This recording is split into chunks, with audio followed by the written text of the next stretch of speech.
السلام عليكم، معكم مريم مرحبا بكم عندي في القناه. واليوم ان شاء الله غادي نديروا واحد طويجين زوين اللي عنده ينصبو في طاجين كبير. انا عندي طاجين صغير غنصبو في الطنجره. اوكي، زوين كيجي لذيذ. عندي هنايا 3 البصلات كبارين، واحد 4 لتر ديال الثومه. اللي عنده السمن يديروا، اللي ما عندوش يدير واحد الطريف ديال الزبده، راه كيدير الدور ديال السمن كيعطي واحد المذاق. عندي انا دجاجه كامله، وبالنسبه للدجاج على حسب الافراد. عندي 2 معالق ديال سكينجبير، معلقه ديال المليحه، شويه ديال الخرقوم، واحد الضامه ولا زعفران شعره، كاس د الماء كبير بحال هكايا، نص كاس، ربع كاس ماشي حتى هو النص، ربع كاس ما بين الزيتون البلديه والروميه والزيتون على حسب الذوق. وعندي هنا نص حامضه وقزبر ومعدنوس، وعندي هنا عاوتاني قزبر ومعدنوس. غنقرب نطفي عليها عاد غنزيد هذا. صافي غادي ندوزو ان شاء الله نشوفوا الطريقه. صافي غادي نخلط هادو مع بعضياتهم، مع البصله والدجاج والعطريه كاملين يندمجوا مع بعضياتهم مزيان، ونشحرهم مزيان حتى تهبط البصله مزيان ويهبط الدجاج. عاد نضيف المريقه، حيت انا بغيت مريقه بالدجاج. مع دابا شهر رمضان ان شاء الله ما كنبغيوش التخميره ديالنا تجي واقفه. صافي دابا ردنا على البوطه وهو كيتحمر، عفوا هو كيتقلى وانا كنحركو. كلمات عندي مشاو. صافي هذا هو الفيديو ديالنا على هذا الشكل. هذا كنديروا المريقه ديالنا، غير تشافت البوطه في الفيديو كدير اوف زعما كتنفخها كطفيها.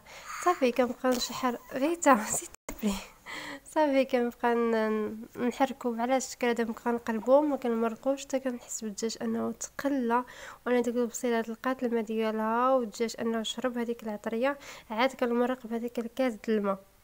بالنسبه لكاس الماء تقدروا ما ديروش تستغناو عليه او ديروه على النص. انا فضلت ندير كاس الماء باش يجيني الدجاج فتيتي بحال الفخذ بحال الصدر، كيجي طايب وكيجي فتي كيف ما شفتوا معايا حتى طاب مزيان. يعني تخليه الطياب والعطريه دخلت للدجاج مزيان. عاد مرقته وغنخلي البوطه منقوصه الماكسيمو ديالها، وغادي نخليه على جنب حتى غيوجد ليا بلا ما نسد عليه في كوكوط.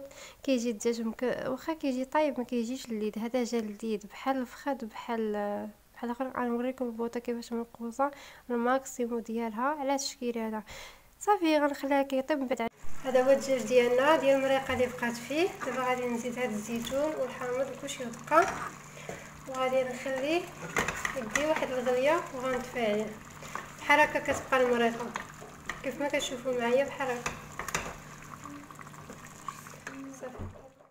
هذا هو الدجاج ديالنا كيجي على هذا الشكل هذا، كيجي مقلي وغزر غزر غزر غزر غزر. كنتمنى انكم تجربوه، اكيد ان شاء الله غادي يحمقوا عليه ضيوفكم نتوما يا اي واحد غيجربو غيعجبو. جا غزال جا لذيذ.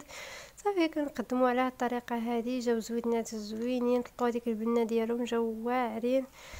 صافي انا قدمتهم مع لي فخيط واكيد مع شلاضه، وانتم تقدموا بطبيعه الحال مع اي حاجه كتعجبكم. الا كنتو جداد ديروا ابوني وفعلوا الجرس توصلكم كل جديد. ممكن ان شاء الله يا ربي نتلاقاو في فيديو جديد. واهم حاجه في هاد الطويجين هذا انكم تنقصوا البوطه الماكسيمو ديالو وتخليه يطيب على خاطرو.